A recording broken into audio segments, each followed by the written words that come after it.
sidewalk is where my career began in elected office. So it's an incredible privilege and honor to be able to vote for myself for president just a few blocks from where I grew up. That's an endorsement for Senator Marco Rubio ahead of the next round of primaries. Miami Herald throwing its support behind the Florida senator, writing this.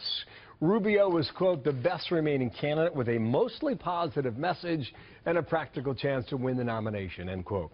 Cory Gardner is a supporter, Colorado Senator, Rubio supporter from the Hill. How are you, sir? And I'm doing great. Thanks for having me, Bill. Back here to America's Newsroom. Make your case. Why is he your guy?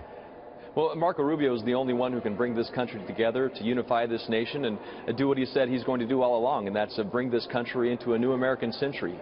He's got a right message on the economy. He's got the right message on securing our nation from terrorists, and I believe he's the only person that people across this nation can relate to. The child of immigrant parents, somebody who's lived in the middle class, somebody who knows what it's like to work hard to make a living and help make ends meet. Yeah, but he needs the win, right?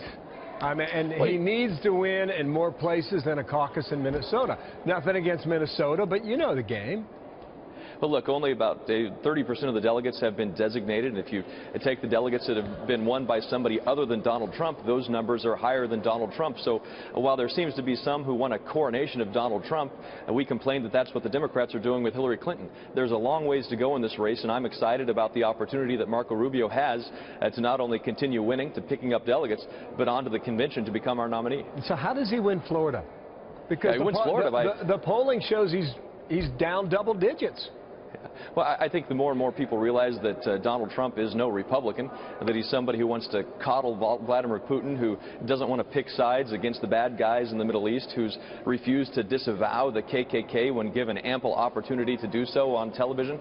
Here's a guy who doesn't represent the values of the Republican Party. He was asked about it again this morning and repeated again that he disavowed. Well, that's good. So a week later he disavowed. So I'm glad that a week later it took him that long. But I mean, the fact is this. That's not, to be fair, that's not what he's saying. Continue. Well, to win Florida, what Marco Rubio has to do is continue spreading a positive message about how he's going to grow this economy, about how this country is going to be better off tomorrow than it is today under the leadership of Barack Obama, and how it would be better with Marco Rubio than it would be under a third term of Hillary Clinton. A third term of Barack Obama in the case of Hillary Clinton. What is the effect of Mitt Romney's speech today? I think the more and more people are coming forward to talk about how, Donald Trump is this huckster who's running for president, somebody who is trying to fool the American people into believing that he believes in all of the positions that he has recently converted to over the past year. This is not a Republican. He is serving this toxic brew of hate and anger to the American people. That's not how you win elections in this country. That's not how you serve as president of this nation. That toxic brew is being supported by millions. You look at the voter turnout.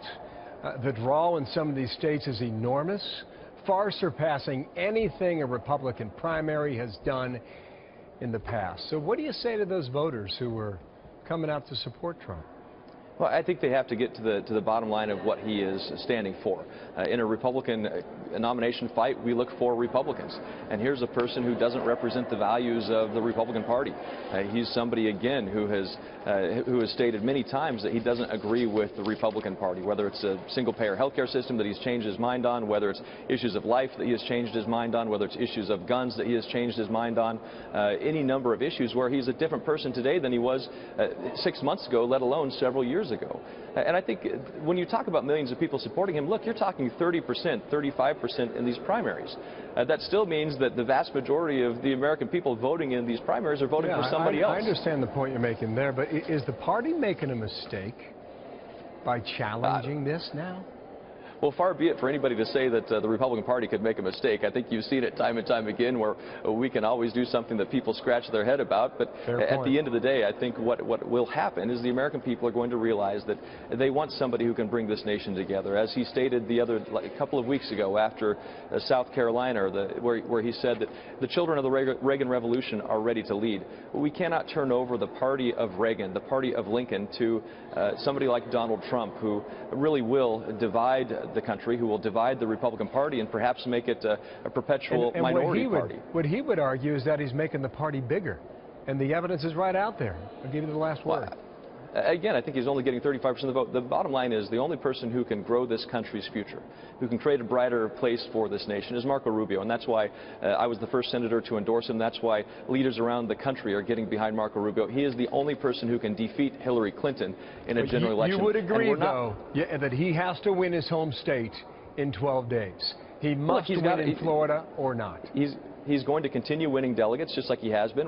He's the only person who has a 50-state strategy from day one. We knew this would be a long process, and he's getting into it. Look, nobody in the Republican Party is running for honorable mention. But the problem is there are people who can only get second place. Whether that's Ted Cruz or John Kasich, they cannot beat Hillary Clinton. That's why I'm excited to be behind Marco Rubio. Cory Gardner, thank you for your time. Senator from Colorado. Nice to see you again today. From Washington.